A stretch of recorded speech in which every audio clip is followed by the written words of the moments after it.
اس کا نام ثنا خالد تھا۔ 6 بہن بھائیوں میں سب سے چھوٹی اور سب کی لاڈلی تھی۔ باپ کو بچپن میں ہی کھو دیا تھا۔ ماں نے محنت مشقت سے پالا تھا۔ باقی سب بہن بھائیوں سے الگ تھلگ نظر آنے والی ثنا انتہائی احساس دل تھی۔ اس کے ناز و نم اور لاڈ پیار کا یہ عالم تھا کہ گھر میں اسے کبھی بستر سے نیچے قدم نہیں رکھنے دیا جاتا تھا۔ ایک بار شدید ترین بارش ہوئی تو بارش رکنے کے بعد ثنا صحن میں ویپر لگا کر پانی نکال رہی تھی۔ یہ منظر اس کے بڑے بھائی نے دیکھا تو ساری فیملی کو بلا لایا کہ دیکھیں آج سے ہماری بہن ذمہ دار ہو گئی ہے، اسے بھی ویپر لگانا آ گیا ہے۔ ثنا کی ماں جب پہنچی تو انہوں نے دوڑ کر ثنا کے ہاتھ سے ویپر پکڑا، ماتھا چوم کر اسے سینے سے لگایا اور پھر خود ویپر لگانے لگی۔ ثنا نے زندگی میں پہلی بار گھر کا وہ کام کیا تھا۔ حساس دل ہونے کی وجہ سے اسے گھر کی مشکلات کا اچھی طرح ادراک تھا، لہٰذا اس نے تعلیم کے ساتھ ساتھ ہی بیوٹی پارلر میں بھی کام شروع کر دیا تھا تاکہ کچھ کما کر گھر کے اخراجات میں حصہ ڈالتے ہوئے اپنی ماں کا بوجھ کم کر سکے۔ وقت گزرتا رہا۔ بیوٹی پارلر پر ہی کام کے دوران ثنا کی ملاقات ارشد نامی لڑکے سے ہوئی، جس نے شادی کے نام پر دوستی کی اور محبت کی چکنی چپڑی باتوں سے ثنا کے دل میں جگہ بنا لی۔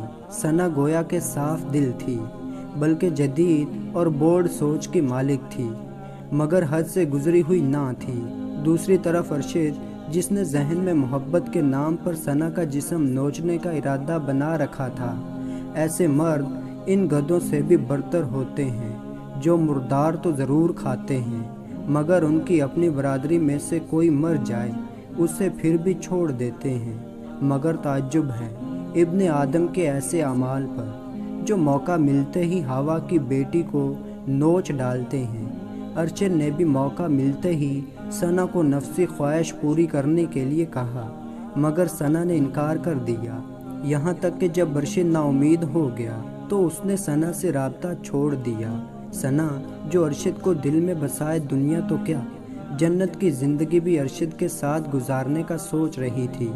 اس نے ارشد کو منانے کی لاکھ کوشش کی اور بہت بار کہا کہ نکاح کر لیں، اس کے بعد ہر حق آپ کو دوں گی، مگر ارشد بنا نکاح کے کچی کلیوں کو مسلنے کا عادی تھا، لہٰذا اس نے ہر قسم تعلق ثنا سے ختم کر دیا۔ ثنا شدید ترین ڈپریشن کا شکار ہو گئی۔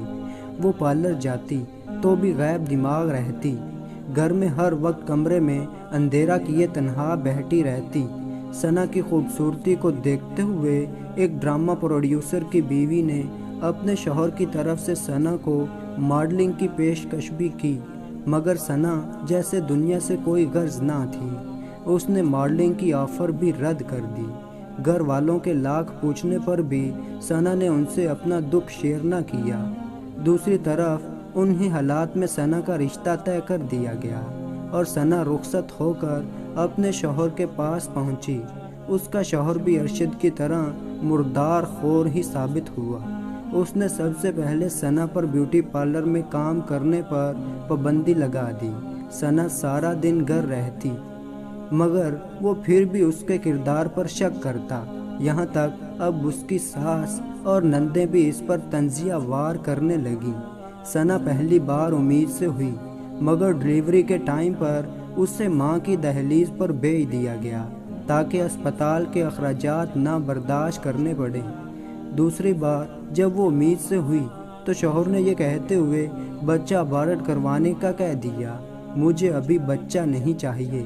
ثنا کے انکار پر اس پر تشدد کیا گیا اور ذہنی دباؤ بڑھا دیا گیا، بلکہ اسے گھر سے نکال کر میکے بھیج دیا اور 7 طلاق کی دھمکی بھی دیتا رہا۔ البتہ اتنی مشکلات کے باوجود بھی ثنا نے اپنا فیصلہ نہ بدلا۔ دوسری بار بھی ثنا نے بچی کو جنم دیا اور شوہر نے اس شرط پر ثنا کی معافی قبول کر لی کہ وہ بچوں کے اخراجات کے لیے خرچہ نہیں دے گا، بلکہ بچوں کے اخراجات ثنا خود برداشت کرے گی۔ ثنا تقریباً پچھلے 2 ماہ سے شدید نمونیے کا شکار ہے۔ پہلے سسرال والے بخار کی دوا دے کر وقت گزاری کرتے رہے، کیونکہ وہ ثنا پر پیسہ لگانا نہیں چاہتے تھے اور یہ بھی نہیں چاہتے تھے کہ ثنا علاج کی غرض سے اپنی والدہ کے پاس چلی جائے، کیونکہ گھر میں کوئی ملازمت تھی نہیں۔ ساس اور نندیں اتنی شدید ٹھنڈ میں بستر سے نیچے قدم رکھنے پر راضی نہ تھیں۔ انہیں ہر صورت میں ثنا کی ضرورت تھی، یہاں تک کہ جب انہوں نے کام لینا ہوتا ثنا کو پیناڈول اور بروفن وغیرہ کھلائی جاتی، جس سے وقتی طور پر بخار اتر جاتا اور ثنا ایک بار گھر کے کاموں میں جٹ جاتی، مگر جب دوا کا اثر ختم ہوتا تو بخار کی شدت پہلے سے بڑھ جاتی اور وہ بے سدھ ہو کر گر پڑتی۔ سسرال والوں کی بے احتیاطی اور کم چوری کی وجہ سے ثنا کا نمونیا بہت زیادہ بگڑ گیا اور وہ بستر مرگ پر جا پڑی۔ اب ہسپتال میں ایڈمٹ کروانے کے سوا کوئی چارہ نہ تھا، تو خرچ بچانے کی غرض سے ثنا کو ایک بار پھر بچوں سمیت اس کی ماں کی دہلیز پر پہنچا دیا گیا، جہاں ثنا کا علاج آج بھی جاری ہے۔ آج اس کی طبیعت کچھ بہتر ہوئی۔ آج ثنا نے نماز ادا کی اور دعا کے لیے ہاتھ اٹھائے تو بے اختیار آنسو لڑی کی صورت میں اس کے گالوں پر پھیل گئے۔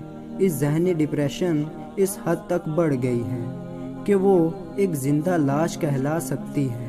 ہر قسم کے جذبات سے عاری ثنا اپنی زندگی کے دن پورے کر رہی ہے، اور کوئی اداسی کی وجہ پوچھے تو بتاتی ہے کہ ڈپریشن انسان کی لو زندہ لاش بنا دیتی ہے۔ ثنا کی کہانی میں دو سبق ایک لڑکیوں اور لڑکوں کے لیے یاد رکھنا۔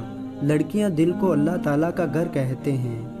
آپ دل میں فقط اللہ تعالیٰ کی محبت بساؤ، کسی غیر محرم کو جگہ نہ دو، انشاءاللہ آپ کبھی ڈپریشن کا شکار نہیں ہوں گی۔ آپ کو کبھی اپنے کسی فیصلے پر پچھتاوا نہیں ہوگا۔ لڑکے، اپنی بیویوں کے حقوق کے بارے میں آپ کو اللہ تعالیٰ کو جواب دہ ہونا ہے۔ اگر آپ نے حضور اکرم صلی اللہ علیہ وآلہ وسلم کی امتی لڑکی پر ستم کیا ہوگا تو روز محشر کس منہ سے ان کی شفاعت طلب کریں گے؟ تو دوستو، اللہ تعالیٰ مجھے اور آپ کو عمل کرنے کی توفیق عطا فرمائے، آمین یا رب العالمین۔ تو دوستو، ایسی ہی شاندار ویڈیو دیکھنے کے لیے چینل کو سبسکرائب کریں۔ تو ملتے ہیں ایسی ایک اچھی ویڈیو میں، تب تک کے لیے اللہ حافظ۔